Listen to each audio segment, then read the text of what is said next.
Thank you so much for doing this interview with us. I'm Absolutely. here with our newest congressman from Arizona, Juan Ciscomani. I want to start out by having you tell me a little bit about your background. You know, where are you originally from, and what was your journey like to get to the U.S.? I grew up in Hermosillo, in Sonora, and came here when I was a young boy, and then grew up here. My dad worked different jobs, but the majority of the time worked as a bus driver.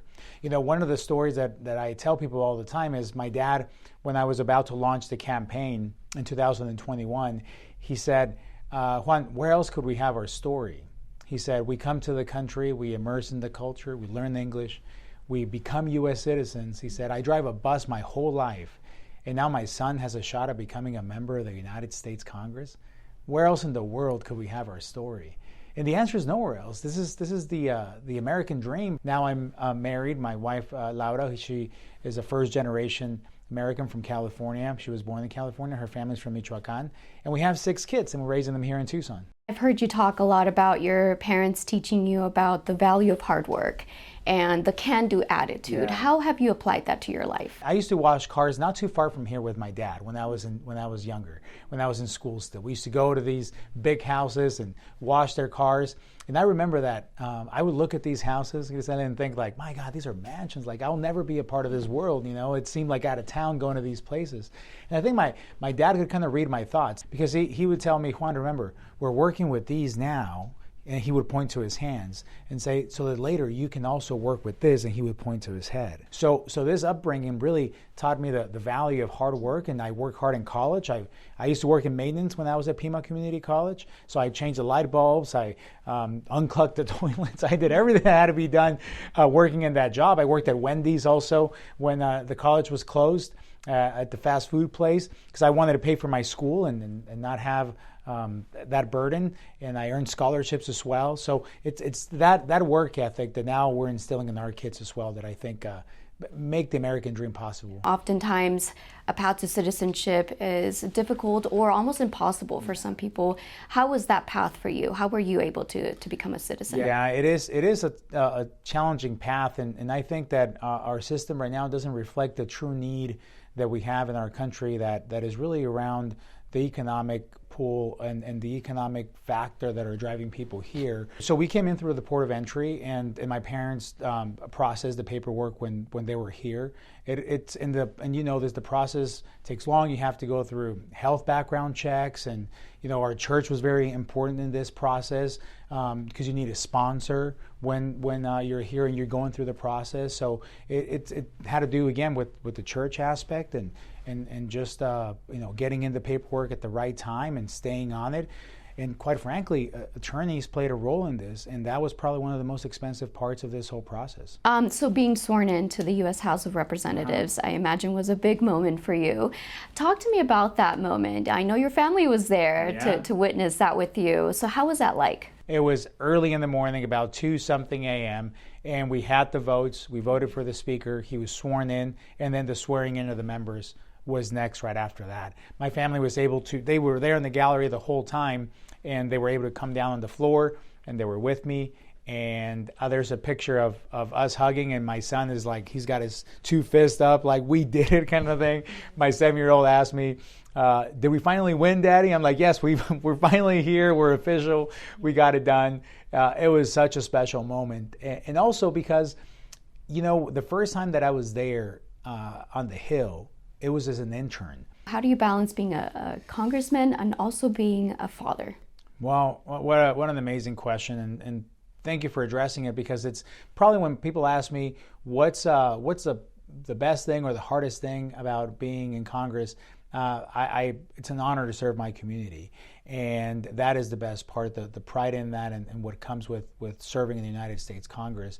One of the hardest things, and not the hardest thing, is leaving, is going, leaving the family here and going there and being separated for every weekday for weeks, back-to-back weeks and so on. So that's the most challenging for me and for them as well. I've always been very involved, like coaching in sports and dropping them off at school and being there for the plays and the rehearsals and all that. And now I'm missing some of that, and it's hard.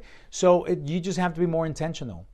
To be honest with you, I think I realized that when I was here, I think I was probably wasting a lot of time as well. You're at home, but you're not really at home.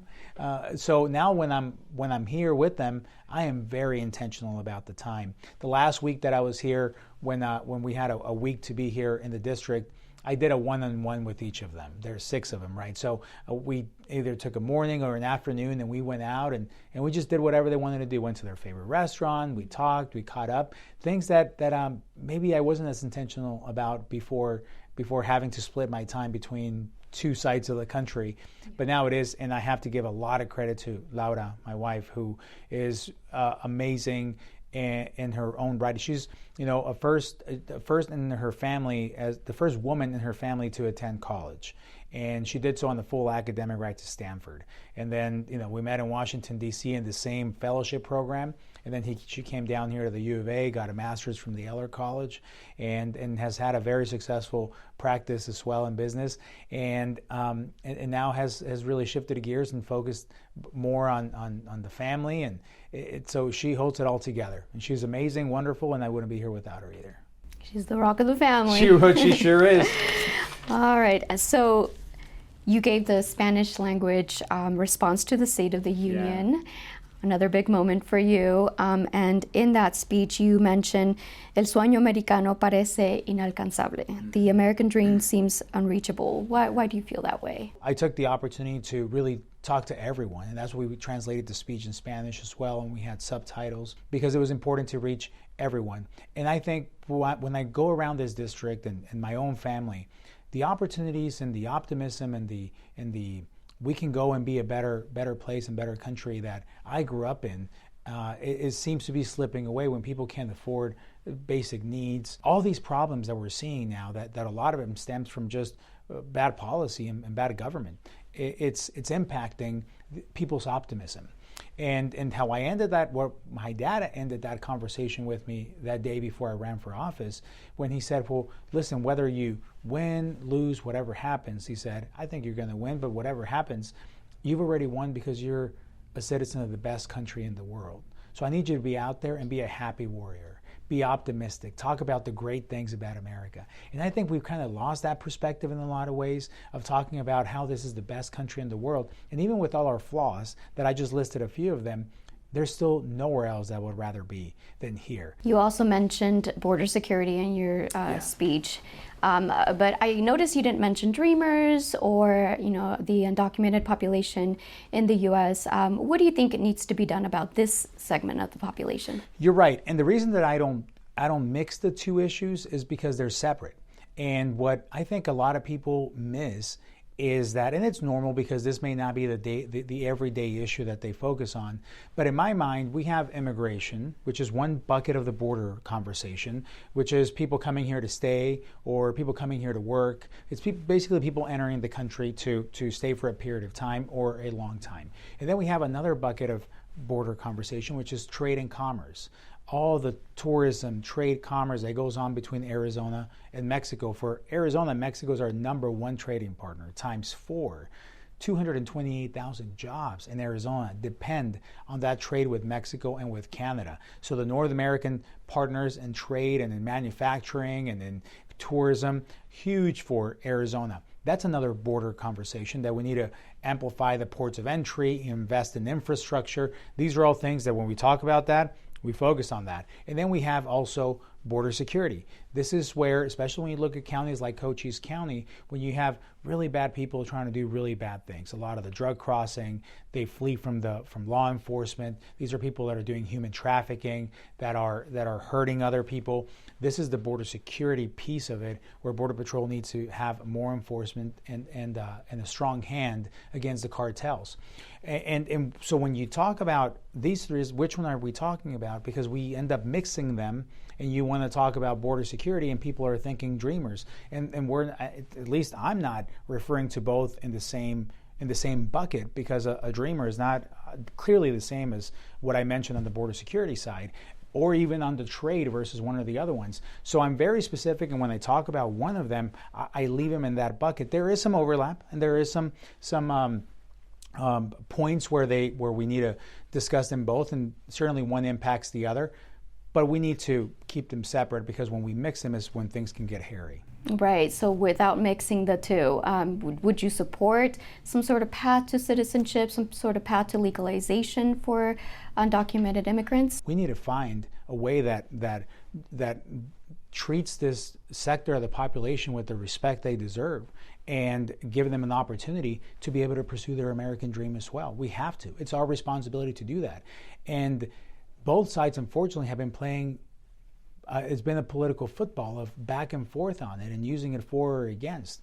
And we need to be over that. I attended a church growing up, Centro Cristiano Carismático. It was in the south side of Tucson. In this church, we had many, many kids that were dreamers that I grew up with, and or a little younger than me. And our heart always went out to try to do the best for them, and I still have their stories in my heart and my mind as I'm talking about this issue. This is very close to me, and this is something that we need to address very quickly. What do you think about the future of the Republican Party, and what role do Latinos play in that future? I think Latinos play a huge role in the future of the Republican Party. And what we've seen, especially the last two cycles in 2020 and in 2022, we've had the most Hispanics be elected as Republicans ever in history. Now we have a congressional Hispanic conference within Congress with 18 Hispanic Republicans as being part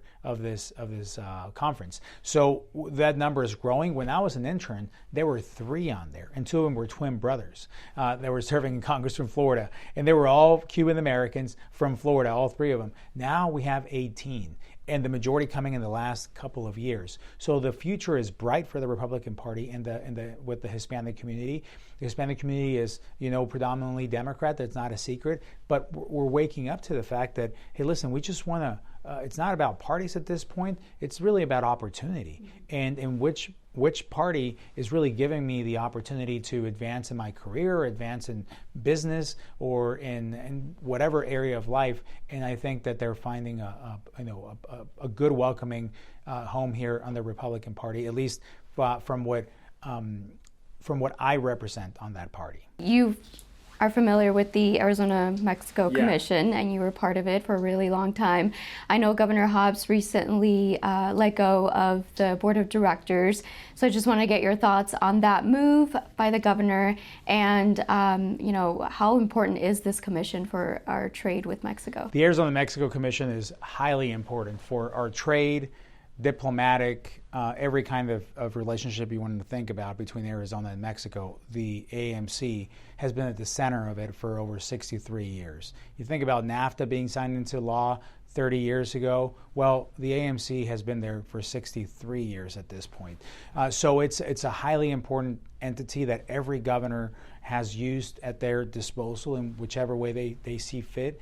The way that I'm not in the business of criticizing the new person in office, whether I agree with them or not. All I can tell you is what we did with the Arizona-Mexico Commission is that we kept the board that was in place. We respected the tenure that a lot of people had and the institutional knowledge that they had. We added to the board to, of course, reflect the governor's priorities and his style and where he wanted to take it. And I think our board became stronger. We had people on there from all walks of life, both parties, and we worked with everyone because the trade and relationship with Mexico really got richer when you had a diversity of thought around the table. And I led that for the governor for the entire time we were in the administration.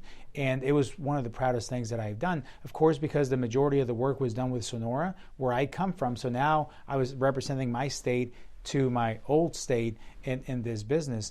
But I'm really hoping that the AMC can bounce back, and it remains a priority for Governor Hobbs as it was for Governor Ducey. But it is the prerogative of each governor to deal with the commission the way they see fit. She's doing it in a way that we didn't do it. I'm very proud of the way that we did it, and we honored it. We respected it, and we put them to work, and they delivered big time. That board is very, very important for that relationship. Well, Congressman Ciscomani, it's been a pleasure. Thank you so much. Thank you so much. Anytime.